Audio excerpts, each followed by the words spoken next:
ឆ្ងាញ់អត់អារម្មណ៍មិនដែរសួស្តីទាំងអស់គ្នានេះគឺជាទេសភាពនៅតាមផ្លូវបងប្អូនគឺថាស្រស់ស្អាតខ្លាំងមែនតើអញ្ចឹងថ្ងៃហ្នឹងគឺខ្ញុំបានធ្វើដំណើរទៅខាងខេត្តឧត្តរមានជ័យអញ្ចឹងធ្វើដំណើរដោយតាមផ្លូវរបស់យើងគឺថាបើនិយាយពីស្ថានភាពនៅតាមផ្លូវគឺថាស្រស់ស្អាតហើយបងប្អូនយើងគាត់ធ្វើដំណើរច្រើនបងប្អូនតែតាមបងធ្វើដំណើរបានច្រើនមែនតើហើយអត់ស្ងាត់ទេបងប្អូនទៅលោថែតាមព្រំដែនរបស់យើងស្ងាត់អត់ទេណាហ្នឹងគេថាឧត្តរមានជ័យយើងគឺថាមនុស្សច្រើនមែនតើហើយដោយសារតែឃើញទេសភាពស្អាតក៏ខ្ញុំចោះថតឲ្យបងប្អូនមើលទៅហើយនេះគឺជាសកម្មភាពនៅតាមផ្លូវគឺថាពិតជាស្រស់ស្អាតមែនតើអញ្ចឹងចាំមើលទៅដល់ខាងខេត្តនឹងមានអ្វីប្លែកបន្តទៀតនឹងចែកជូនបងប្អូនបន្ថែមទៀតផងដែរអត់ដែរ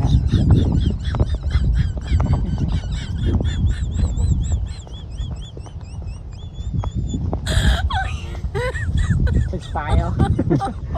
ស្ដីបងប្អូនទាំងអស់គ្នាវ៉ាវទឹកដីខេត្តឧត្តរមានជ័យអត់អន់ទេណាបងប្អូនគឺថាស្អាតមែនទែនគឺថាស្អាតហើយជាពិសេសបងប្អូនអើយនេះបងប្អូនអើយហើយជារួមទៅកន្លែងណាក៏ហ្មងហេវហ្មងបង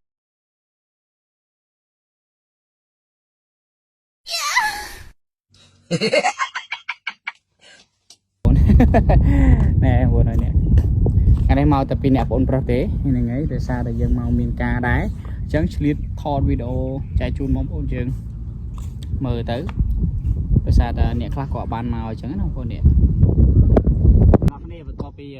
ឡូវយើងធ្វើដំណើរមកដល់ខេត្តហើយអញ្ចឹងឥឡូវគឺថាវារៀងហេវបាយអញ្ចឹងគឺខ្ញុំកំពុងតែ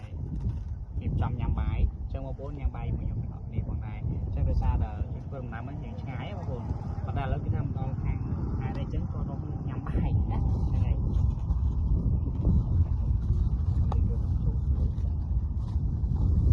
ផាអែថៃមករត់ពីបោភ្លៀងយកហ្មងយោយអើមើលខាងនោះវាល្ងឹតស្លុបហ្មងល្ងឹតពេញហ្នឹងហើយ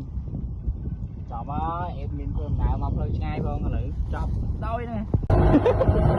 ឆ្ងាញ់អត់អារម្មណ៍មិនដែរចាឲ្យបានអីស៊ីនេះកៃស៊ីបាយស៊ីបាយហ្នឹងអត់បានអីស៊ីស៊ីបាយបាយស៊ីមិនស៊ីបាយអូឡានទៀតហើយបង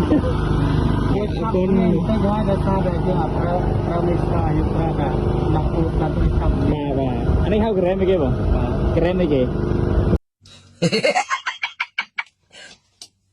តាគ្រួសារកក់ក្ដៅគ្រួសារកក់ក្ដៅហើយបងប្អូនបើសិនជាមកដល់ខាងដែរឧត្តរមានជ័យកុំភ្លេចជួយទិញក្រែមបងប្រុសផងបាទរសជាតិឆ្ងាញ់អត់បងប្អូន